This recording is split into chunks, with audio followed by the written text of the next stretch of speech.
ماخذ نہیں رکھتا کہ 4 تراجم ضرور تھے مگر بوقت حاجت غائب ہو جاتے تھے یا الجھا کر رکھ دیتے. البتہ اچانک ایک امداد غیبی ہوئی. پاکستان کے شہر چشتیاں کے جناب مولانا عبدالقدیر صاحب تشریف لائے. انہوں نے شرح پڑھنے کا تذکرہ کیا تو انہوں نے بتایا کہ ان کے یہاں حضرت اساتذہ مولانا عبد اللہ سندھی رحمۃ اللہ کی ایک تقریر ہے، یعنی لیکچر جو قلمی ہے. میں نے اس کی خواہش ظاہر کی اللہ تعالیٰ جزا خیر عطا فرمائے مولانا مسعود کو کہ انہوں نے واپس لوٹتے ہی تقریر کی 2 عدد فوٹو کاپیاں بھیج دیں. جزاک اللہ خیر. اس تقریر سے کتاب حل کرنے میں بڑی مدد ملی، یعنی سمجھ میں. مولانا سندھی صاحب نے ایک بار مکہ مکرمہ میں حجت اللہ البالغہ پڑھائی تھی. تلامذہ نے اس کی تقریر منضبط کر لی تھی. ضبط کر لی تھی. اردو میں منضبط کا اور مطلب ہوتا ہے. بہرحال یہ تقریر عربی میں قید تحریر میں لائی گئی اور کتاب کے 3 ربع تک ہے، یعنی 3/4. آخر کا 1 ربع اس میں شامل نہیں ہے.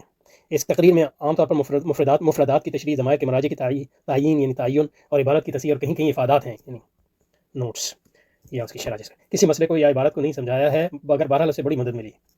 اللہ تعالیٰ ان تلامذہ کو جنت کے بلند درجات عطا فرمائے، آمین. اور مصنف کو بھی انہوں نے ایک قیمتی ذخیرہ محفوظ کر دیا. میں نے شرح کی گئی وہ افادات نقل بھی کی ہیں. آخر میں سندھی لکھا ہے. قرض اردو میں سندھی نہیں لکھتے ہیں. قرض کتاب حل کرنے کے لیے میرے پاس یہی ایک ماخذ تھا، دوسری کوئی چیز دستیاب نہیں تھی.